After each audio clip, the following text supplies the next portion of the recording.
समस्तजनकल्याणे निरतं करुणामयं नमामि चिन्मयं देवं सद्गुरुं ब्रह्मविद्वरम् ॐ Shri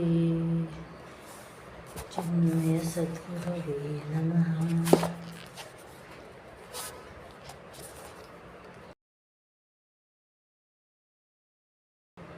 A book written by Param Poojya Guruji, Swami Tejomayananda ji. Any knowledge that can be lived is of that cannot be lived is of little use to us. Swami Tejomayananda ji's Living Vedanta. Vedanta Chintanam is a practical guide for living staggering facts of Vedanta, like I am infinite, the world is an appearance, and God and I are essentially one. Swami Tejomayananda ji's commentary strengthens our knowledge and resolve to live Vedanta and become fearless and happy.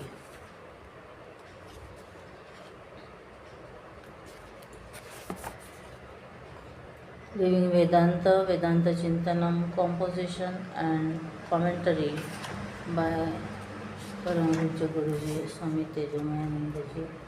First edition, August 2014, and this is a reprint in 2015. Preface. Vedanta is the valid means that reveals the truth. It makes us think about our relative relationship with the world and God and our essential nature. The highlight of the annual foundation Vedanta course, properly called the Dharmaseva course, is Poojya Guruji's visit and discourses. In 2013, during the end of the course, Poojya Guruji delivered discourses on living Vedanta, Vedanta Chintanam. This empowered the 11th batch of Dharma Sevak with practical ways of living Vedanta as they go back to the world of strife and tension. Inspired by Poojya Guruji's discourses, the word meaning of the talks was given by Brahmachari Ananda, Brahmachariyani Darshika Chaitanya, and her team of sevaks transcribed the talks. This was edited, formatted and printed by many more sevaks. Shri Uma Shankar Rajan Haldi from Devangere, Karnataka, generously sponsored the first edition and also this reprint. May Poojya Gurudev's blessings be on all. Living Vedanta, Vedanta Chintanam is Poojya Guruji's offering to Sri Rama. May all partake of the prasad of this offering. Introduction. Most problems would not arise but for a moment's thought. But a moment is a long time and thinking is a difficult process. And we have neither a moment's time nor do we wish to do anything difficult. But what is this life if full of care, and we have no time to pause, think and to stare. Think about things which truly matter.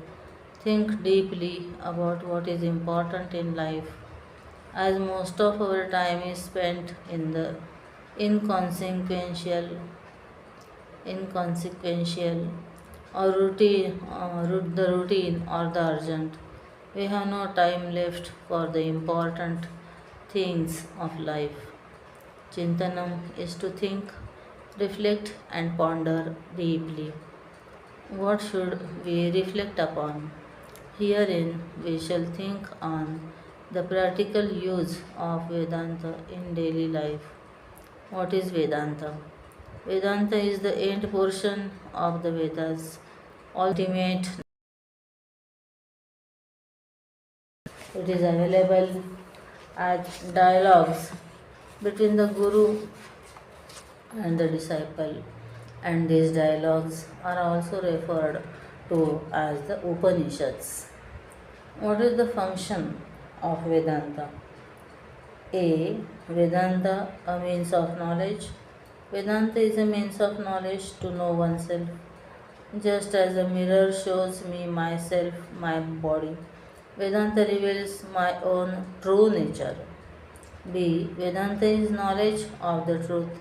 Vedanta is a unique knowledge wherein the knower becomes the known.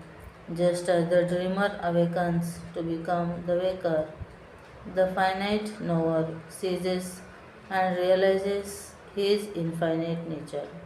C. Vedanta is the proof of the truth. We always ask for proof, a way to verify what is told. The court asks for evidence, and an intellectual asks for logic. With proof, belief becomes verified knowledge. Vedanta provides evidence and logic to verify truth. Realization of the truth is the indisputable and uncontradictable evidence of the truth.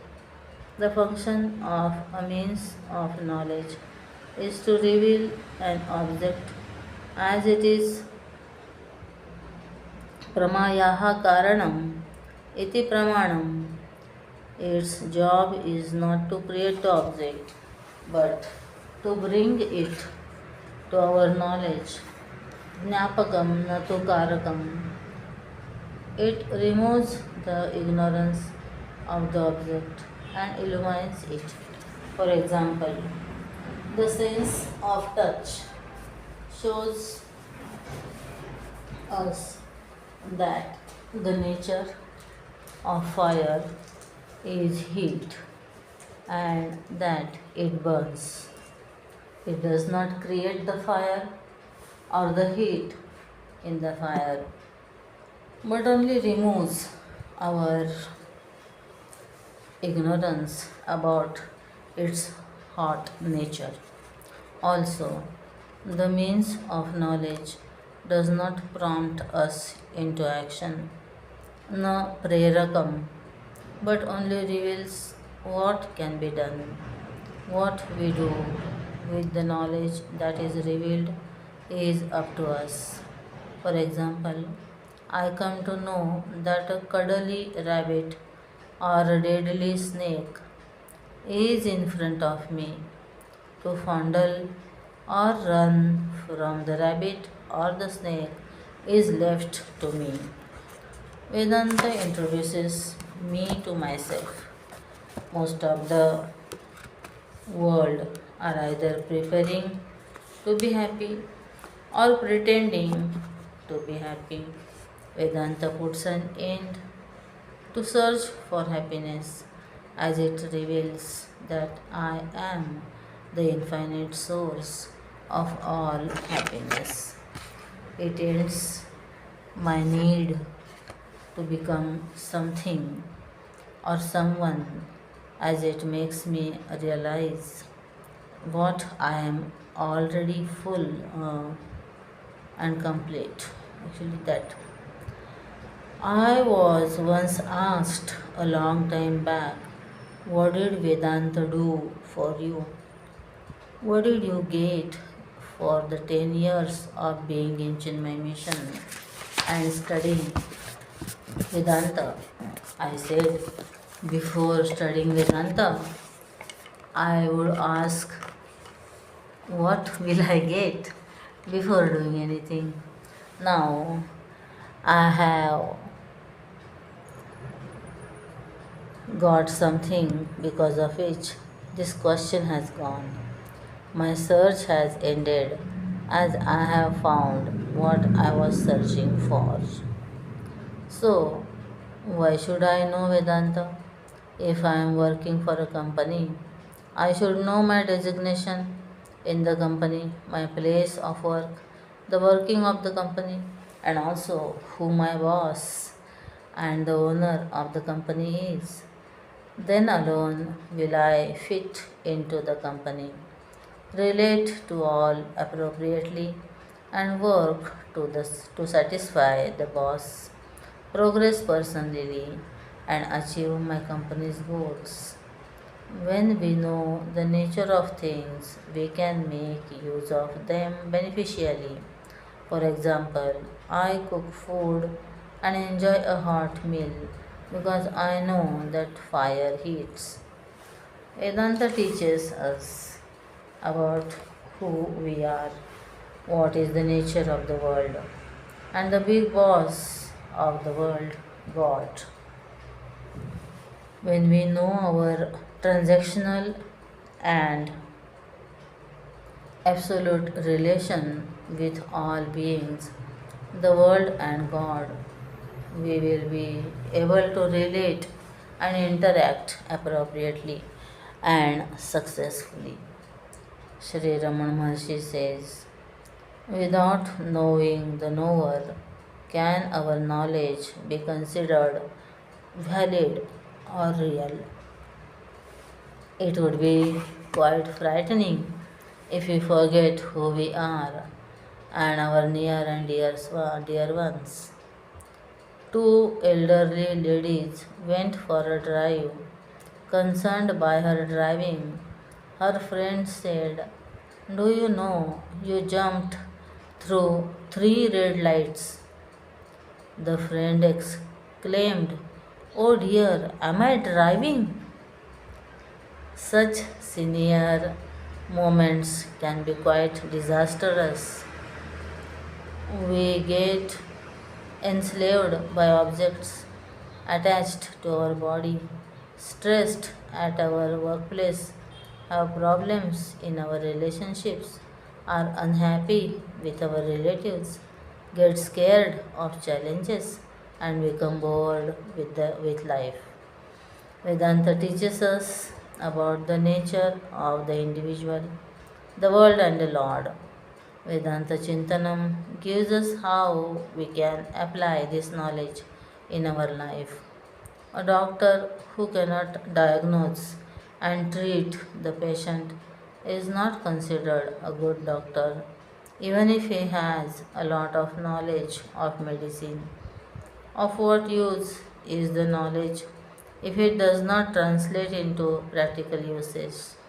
Vedanta Chintanam teaches us how to intelligently translate the knowledge gained through the Guru and the scriptures into right vision and action.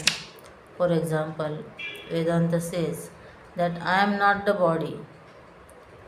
बुद्धारमात्मानमजानतो यो बुद्ध बोधस्य किं स्यात् परमार्थबोधः. Saddarshanam 13. Now, how should I look upon it? This guidance applies the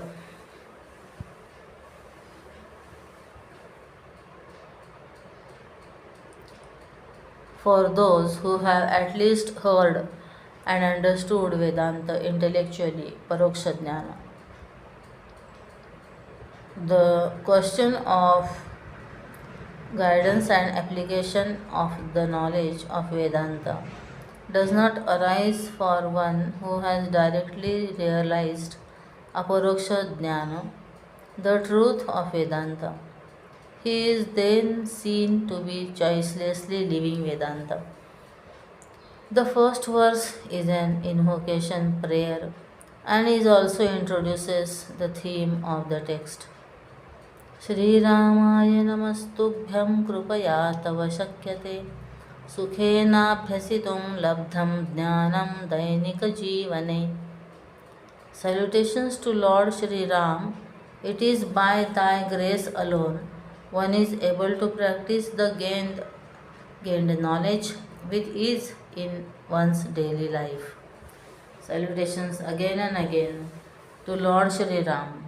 It is only by your grace that I compose these verses and explain them. Your grace alone enables me to understand Vedanta and live the knowledge easily. It is difficult to carry a big and heavy bag, but a bag with wheels can be dragged quite easily, even by a child. Similarly, a difficult task becomes easy to accomplish with the grace of God. It is difficult to understand the deep import of Vedanta, and even more difficult to live with his knowledge. We find ourselves confused and confounded on many occasions, despite our understanding, our attachments, prejudices, and the like make it difficult to deal with our mind and the world. This becomes easy with the grace of God. दुर्गम काज जगत के जेते, सुगम अनुग्रह तुम्हारे तेते. Hanuman Chalisa, 20th verse. The next verse expounds the glory of Vedanta.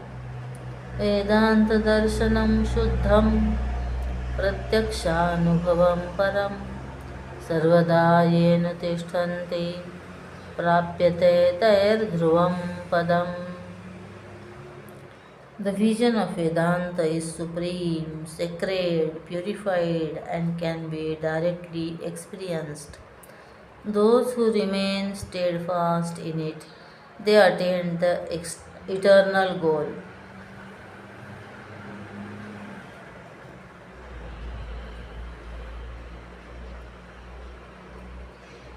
Vedanta Darshan, the vision of Vedanta. As the vision, so the world appears to us. Yatha drushti, tatha srushti. Vedanta gives us the right vision of looking at ourselves, the world of things and beings, and the Lord. It explains the relative and absolute nature of everything. Pure and purifying, Shuddham. There are many products that cleanse our body and purify the water and refresh the air.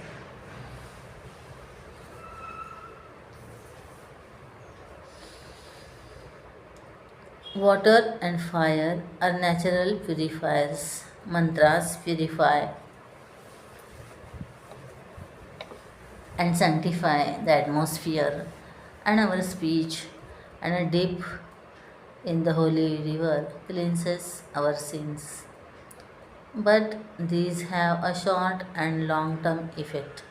Self knowledge removes our wrong notions and ignorance and cleanses us whole and complete once and for all.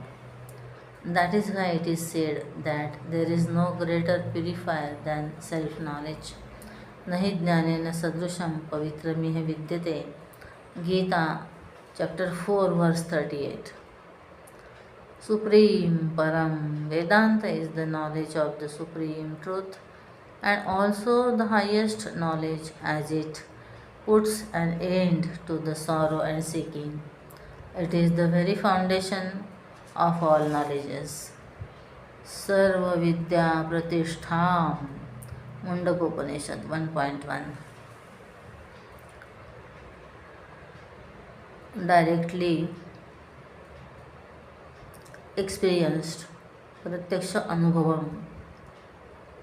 Heaven can be directly experienced only when one dies and has enough merits to go there.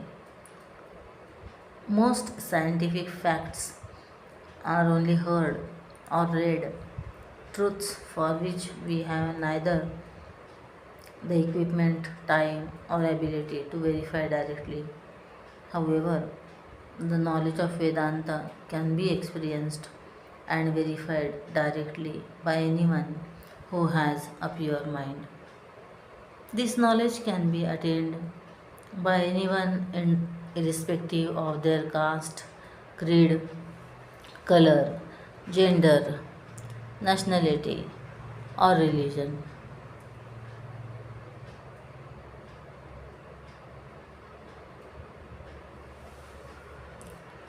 Even an illiterate person can gain the supreme knowledge. The great lineage of saints through the ages are a proof to the universal nature of the knowledge of Vedanta. Eternal goal Dhruvam Padam.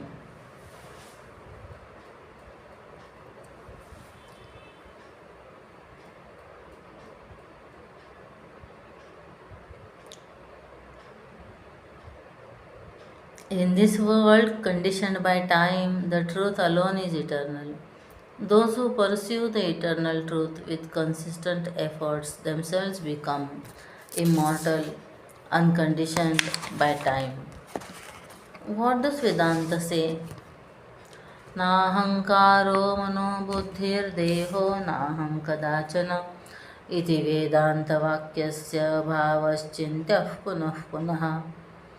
I am never the ego, mind, intellect and body. One should ponder over the import of this Vedantic statement again and again. The knower is different from the known. I see the pot, but I do not become the pot. I remain different from the pot. Similarly, I perceive my body, know my mind and intellect, and experience the presence and absence of the ego in the waking and the deep sleep state. Hence, I am not the body, mind, intellect, or the ego, I notion. The body is known. It cannot be in. It can be repaired, and its parts replaced. Some outsource their heart or liver, some transplant their hair or implant their teeth. A convict in jail first got his tonsils and teeth removed. Then he got one kidney and his appendix removed. The warden suspected that he was planning his escape in stages. Vedanta helps us ascertain that we are not the body, mind, intellect. This is a powerful knowledge. In fact, it is quite mind-boggling, mind-blowing, and contradictory to our usual belief and the knowledge of most in the world. Will this knowledge harm my personal, social, or professional life? Do I have to neglect or destroy my body? How then should I relate to those related to my body, like my family and friends? What should I call myself? Does this mean that our body does not exist? The answer to such questions is given in the following verses. How can we deny the existence of the body we so evidently experience, and because of which alone we experience this world and read this book?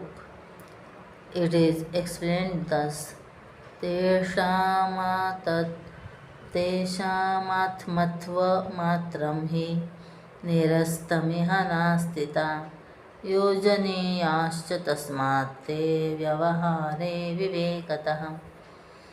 Here in the above statement, the selfhood of them, the factors mentioned alone is negated and not their existence. Therefore, they should be used thoughtfully in daily life. Existence of body and bodily existence. The knowledge I am not the body does not deny or negate the existence of the body. Not only is the body experienced, but it remains as the counter of the experiences of the world. However, it is now experienced as mine and not as I. The individual lives as the body from birth to death. He identifies with it and assumes the characteristics of the body as he is thinking, and I am fair and slim, etc. Or I am dark and handsome. This I notion selfhood in the body is negated with the knowledge I am not the body. One who knows I am not the body experiences the body and experiences through the body, and some who knows not has bodily experiences. One lives in the body, the other as the body. Intelligent use of the body. The proud owner of an expensive car takes good care of it and maximizes its use. He reads all instructions and trains to drive it well. I once blew out a new radio that I plugged into a 220 volt connection instead of the 6 volts as written in the book of instruction. No use of blaming the radio or the plug point. I should have known better. The scriptures give us instructions of how to use the body intelligently so that we can accomplish our goals and be happy. Disuse of the body. Some are lazy and some do not use their body. Like a clean and polished car, always kept in the garage. Some dress well, put on makeup, and just adorn their homes with their presence. A lazy person do nothing and want to do even less. Laziness is a great enemy of man. आलस्य हि मनुष्यस्य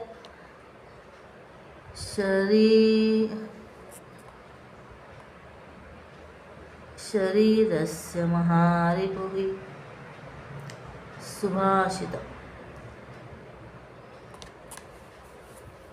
Abuse of the body. Some pamper and indulge the body and cater to its every desire and craving.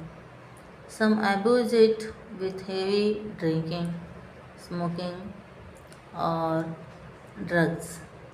A man enslaved by pleasures is unable to give them up even when they cause disease and death. Underutilization of the body. A proud possessor इथे वाचलं नाही का? सुखत क्रियते रामभोगा पश्चात्हन्त शरीरे रोगा यद्यपि लोके मरणं शरणं तदपि न मुञ्चति पापाचरणं भज गोविन्दं भज गोविन्दं गोविन्दं भज मूढमते. Underutilization of the body.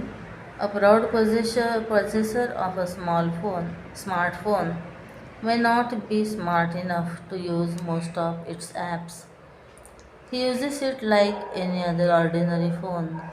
Most are unaware of the special features of this most sophisticated human body and use it like any other body of any other living being just to exist and survive. Overuse of the body. An overworked machine breaks down easily. The overworked jet setting executive gets peptic ulcers and 25 at 25 and a fatal heart attack at 30.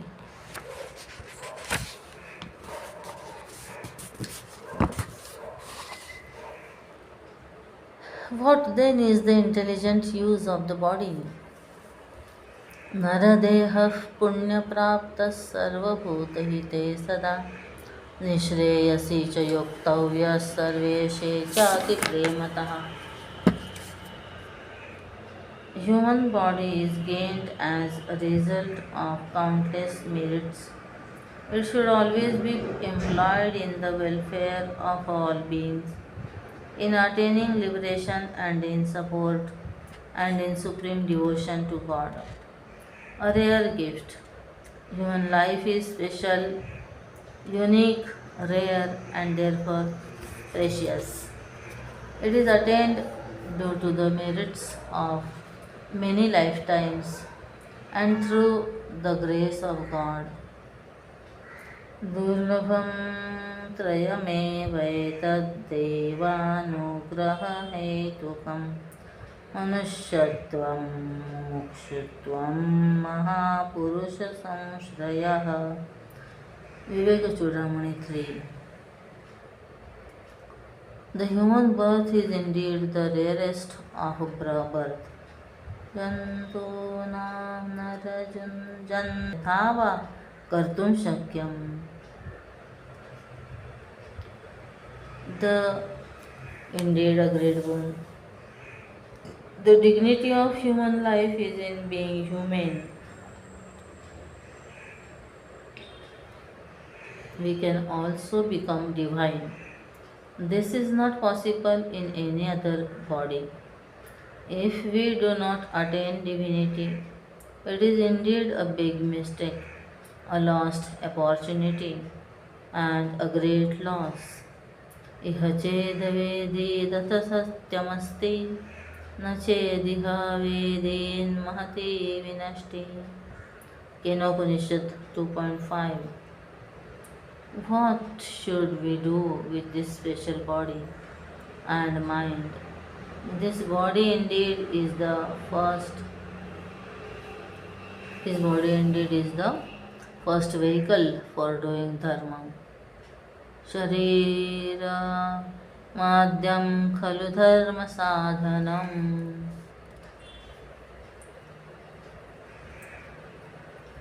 We should use it A. For the welfare of all beings, sarvabhuta hite. Most people live a self-centered life, caring little for other human beings, live alone thinking of the welfare of other living beings. Plants and animals can live without us, but we cannot live without them. We are the big brothers of this family, earth family, and it is our duty and responsibility to take care of other beings, the environment, and live in harmony with all. We should not harm others for our pleasures or progress. Some make it their life's mission to protect trees, Chipko movement. Some to protect rivers, Save Ganga movement. Some to take care of animals, PETA. Some for world peace. Some for the freedom of the country. Some to protect women and children, and some to discover the truths of nature and or cure of diseases. To work selflessly for the sake of others, for noble goals, without likes and dislikes, with love and dedication is called karma yoga. For attaining liberation, nishreyas. Human birth is special because it is the doorway to liberation. We strive for great name, fame, power, position, wealth, pleasure, adulation, and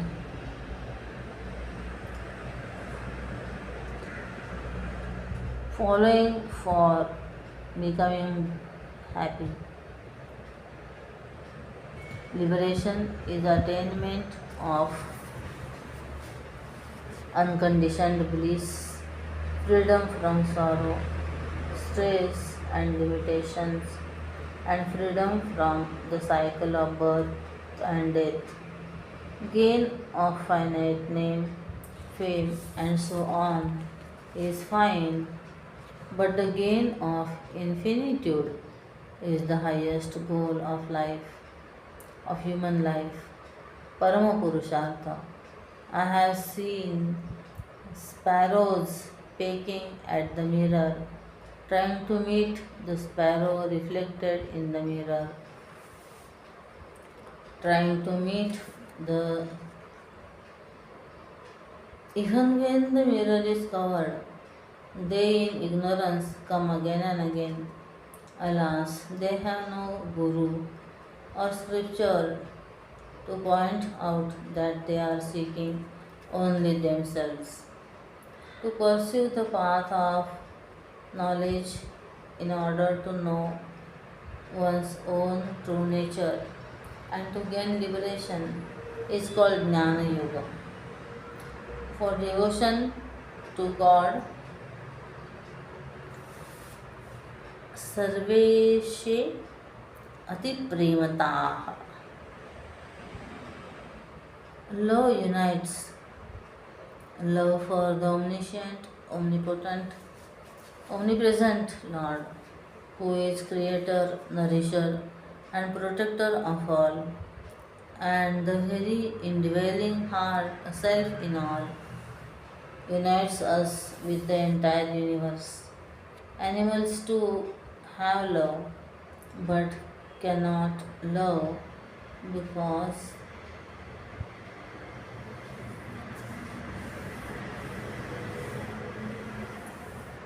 have love but cannot love God or love all as God, nor create such love in the hearts of all. Thus, in the speciality, this is the speciality of human birth, to cultivate supreme love for the supreme is called Bhakti Yoga.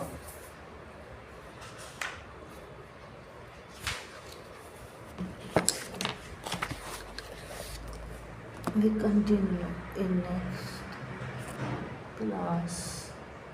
Hari Om, Shri Guru Namaha, Hari Om. Shri Sadgurunath Maharaj